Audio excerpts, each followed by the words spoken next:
At my own birthday dinner, my mother leaned across the table, smiling like a queen giving orders. While everyone's here, she whispered to my dad, "Tell your son to go change the locks at her apartment." The clinking fork stopped. My brother didn't question, just stood up and left like it was normal to break into your sister's life on her birthday. For an hour, laughter turned into whispers. Then he came back pale as the tablecloth shaking. "Mom, there's something," he said.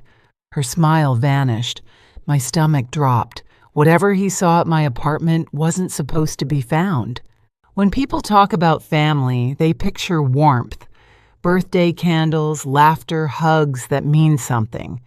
Mine always looked the part. Perfect smiles and Christmas photos, matching sweaters, polite small talk about vacations and promotions. But behind that, everything was a performance. My mother, Mrs. Reeves, was the director. My father, her silent investor, and my brother Nathan, the star of every act. Since I was little, I knew my role. Stay quiet. Don't ruin the image. If Nathan forgot to call, Mom said he's busy. If I missed one dinner, she said, "You're selfish." Somehow, every flaw became mine. I used to think if I worked harder, achieved more, maybe she'd finally look at me the way she looked at him. But control doesn't stop when you start succeeding. It just changes form. That night at the restaurant, her whisper wasn't random. She had planned it. I could see it in the way she arranged the seating, Nathan next to Dad, me opposite, like an audience member. Even the cake had his favorite flavor, not mine. And when she said, "While everyone's here," she wasn't just talking about convenience. She wanted witnesses. She wanted power. Dad didn't question her either. He never did. Decades of keeping peace had turned him into an echo. He muttered, "Do it after dessert," like it was a grocery list. My brother nodded, eager to please, eager to obey. I remember tracing my finger along the rim of my glass, pretending not to hear, pretending not to care. But inside, my chest burned. Change the locks at my apartment. Why? What had I done this time? I had my own place for 3 years, a small apartment in Portland where I lived with my son Liam. It wasn't fancy, but it was mine, my safe place. No one had a key except me, or so I thought. When Nathan left the table, I stayed still. Mom chatted with relatives, her voice sweet again, as if she hadn't just ordered a break-in. My father smiled weakly, swirling his wine, pretending not to notice my silence. I excused myself to the restroom just to breathe. The mirror reflected a calm woman, neat hair, lipstick intact. No one could see the storm behind her eyes. By the time I returned, an hour had passed. Nathan was back, pale and shaking. He leaned toward Mom, his voice cracking. "There's something you need to see." Her expression stiffened. "What do you mean?" He hesitated, eyes darting to me. "There's police tape around her door." The table fell silent. My mother's fork slipped from her hand. I didn't move, didn't blink, because in that moment, I realized the real dinner hadn't even started yet. The drive home felt endless. Street lights flashed over the windshield like heartbeat monitors, steady but cold. My phone buzzed nonstop, Mom, Dad, even Nathan, but I didn't answer. The city outside looked normal, but I could feel something shifting, something that wouldn't go back to the way it was. When I pulled into my apartment complex, 2 police cruisers were parked near the entrance. Blue and red lights pulsed against the brick walls. My stomach twisted. I barely remember getting out of the car, just the sound of gravel under my heels, and a uniformed officer stepping toward me. "Ms. Reeves?" he asked. "I'm Officer Grant. Are you the tenant of Unit 214? "Yes." "What's going on?" He checked his notes. "We received a report of a break-in. Your door was forced open, but nothing appears to be stolen. We've sealed it for investigation." I blinked, trying to process. A break-in? Who would? He paused. Do you know anyone who might have a copy of your keys? My throat tightened. My brother Nathan Reeves? The officer glanced up sharply. And why would your brother have your keys? I hesitated. Because my mother told him to. He stared at me for a moment, pen hovering. Told him to do what? Change my locks. He exhaled through his nose, writing something down. That's quite an instruction. I didn't give permission, I said quietly. He nodded. We'll review the building footage. You should stay with someone tonight. But I didn't move. I couldn't. Because through the cracked door I could see my living room. Nothing was destroyed, nothing missing, except the feeling of safety. And then I saw it. The photos of me and Liam on the wall had been turned face down, one by one. Officer, I whispered, those photos. He stepped closer, flashlight sweeping the room. On the coffee table lay a single white envelope. He handed me gloves. You should open it. Inside was a short printed message. Tell your mother the truth always finds its way home. My fingers trembled. Grant frowned. Does that mean anything to you? I shook my head, but my heart knew better. The words weren't for me, they were a warning to her. Somewhere between that restaurant and this moment, the control my mother built was cracking. She just didn't know it yet. I barely slept that night. Every time I closed my eyes, I saw the envelope again, those printed words staring back at me like a dare. By morning, the rain hadn't stopped. It hit the windows in hard, uneven bursts, the kind that makes silence feel louder. When my phone rang, I thought it was Mom. It wasn't. Ms. Reeves, this is Officer Grant. His voice was steady, professional. We traced a payment made to a man named Thomas Hale, the building's maintenance assistant. It came from a bank account under your mother's name. For a second, I didn't breathe. You're sure completely. The note and the timing line up. We believe your mother may have hired him to retrieve something from your apartment. Retrieve what I asked, though I already knew. Grant hesitated. That's what we're trying to determine. I suggest you speak to her directly but carefully. After the call, I sat on the edge of my bed phone, still in my hand, pulse pounding. Hired a man. My mother, who preached about reputation and trust, had committed a crime to invade my life. I remembered the box in my closet, the one labeled Dad's business papers. I had found it last month while cleaning.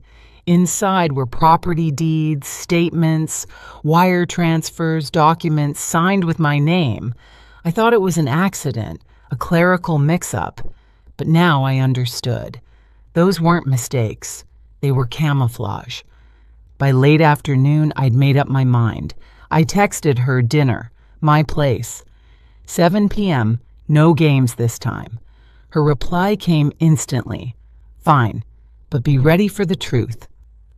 When 7 came, the knock was light, deliberate, just like her. My mother stepped in, perfume and confidence filling the room. You shouldn't have involved the police, she said. I crossed my arms. You shouldn't have hired a man to break into my home. Her lips tightened.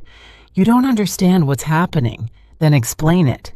She glanced around, eyes lingering on the flipped photos.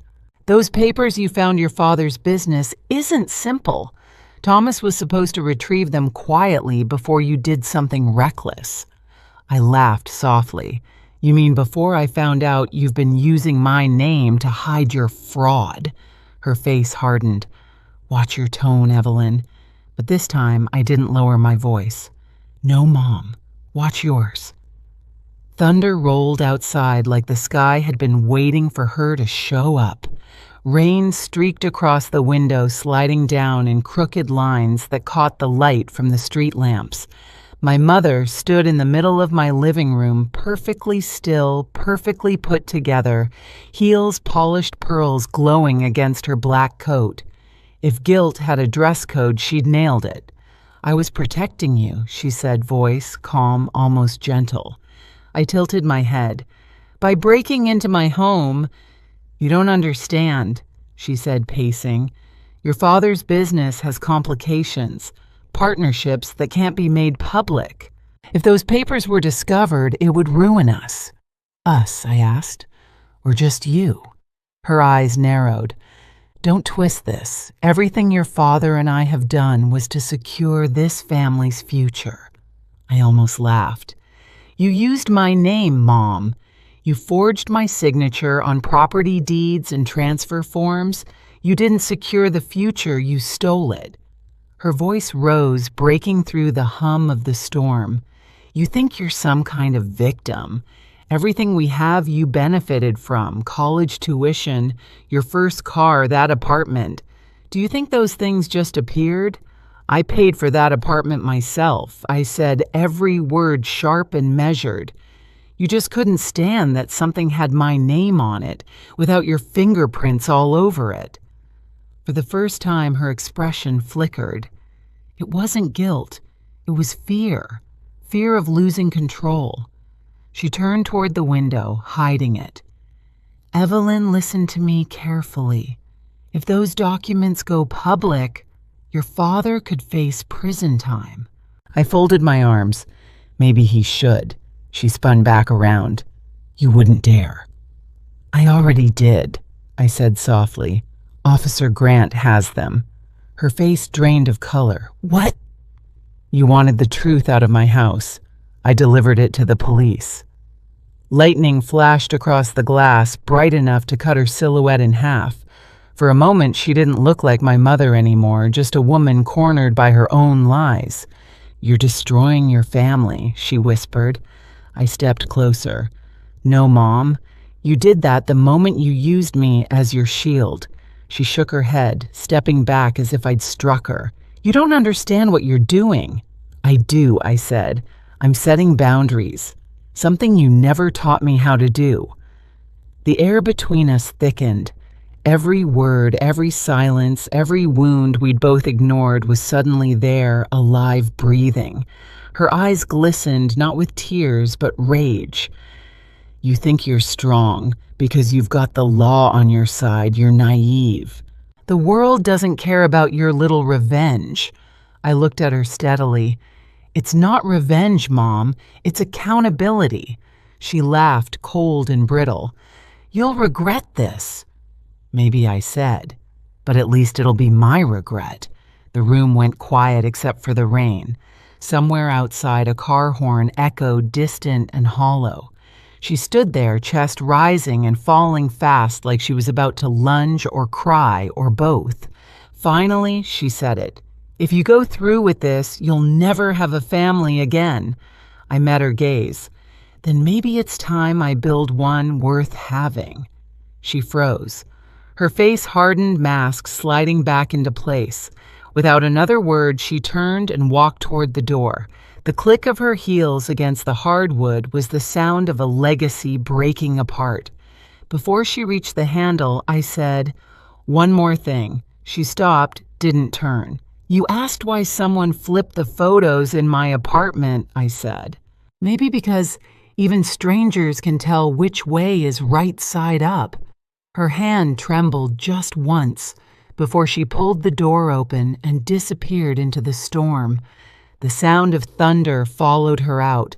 For a long time, I stood there watching the door sway slightly from the draft. My hands shook not from fear, but from release. I walked to the table where the envelope still lay. I picked it up, tore it in half, then dropped it into the trash. This time, silence didn't feel like surrender. It felt like ownership. The next morning, I met Officer Grant at the station. My hair was still damp, the air outside heavy with leftover rain. He greeted me with a small nod. You're sure about this? I'm done covering for them, I said. He slid a folder toward me. Inside were photos of the documents, copies of the bank statements, and confirmation that my parents' assets were being frozen pending investigation. Once this goes to the Financial Crimes Division, he said they'll open a full case. You'll be cleared of all liability. I exhaled slowly. Good. He hesitated. You know this will make headlines. I know, I said, but at least they'll be true. By the time I left the precinct, the clouds had started to break apart. Sunlight spilled through in thin, uneven rays, the kind that look hesitant, like they're not sure they belong yet. When I got to the hospital to pick up Liam, he was waiting with a sticker on his shirt, a gold star. He ran straight into my arms. "Mom, look, I got a star for being brave." I smiled. "So did I, sweetheart. You just can't see mine yet." He giggled, not understanding, and for once I didn't need him to. We drove home in silence, his little hand resting on my arm. The world outside smelled clean, washed new. When we got back, I made pancakes, the kind he liked with too much syrup and not enough patience. He talked about school, his friends, how he wanted to build a rocket in the backyard. And for the first time in years, I didn't feel like something was chasing me. There were still calls I hadn't returned, messages from reporters I didn't plan to answer. Let them talk. The truth didn't need my permission anymore. That night after Liam went to bed, I stood by the window again. The city lights blinked in the distance, reflected in the rain still clinging to the glass. I thought about my parents, not with anger this time, but clarity. They taught me the difference between love and control, between loyalty and silence. And somewhere between their lies and my truth, I'd finally found myself. The next morning, I walked into the post office with one final envelope in my hand. Inside were the remaining documents linking my parents' offshore accounts. No note, no message, just the truth. When I sealed it, I whispered, "This ends here." Outside, the air was bright, cool, honest. I turned toward the street where my car waited, and for the first time, I felt something I hadn't felt since childhood: peace. News travels fast when scandal smells like money. Within a week, every local outlet had picked up the story. Prominent couple under federal review for identity fraud. My phone lit up nonstop. Journalists, lawyers, relatives pretending to check in. I didn't answer a single one. The world could speculate all it wanted. I was done explaining myself. The apartment was quiet now. The flipped photos had been rehung, every frame straightened. Liam's laughter filled the space where fear used to echo. Sometimes late at night, I still caught myself expecting the phone to ring with her name on it. But it never did. Not out of guilt, out of shame. Dad resigned from his company the same day the investigation became public. The firm released a one-line statement about health reasons. Mom vanished from her social circles, her charity events, her book club. For a woman who lived off appearances, silence was the only punishment that fit. Officer Grant called a few days later. "You've been fully cleared, Ms. Reeves. The case is moving forward." "Thank you," I said, "for believing me." He paused. "You didn't need me to believe you.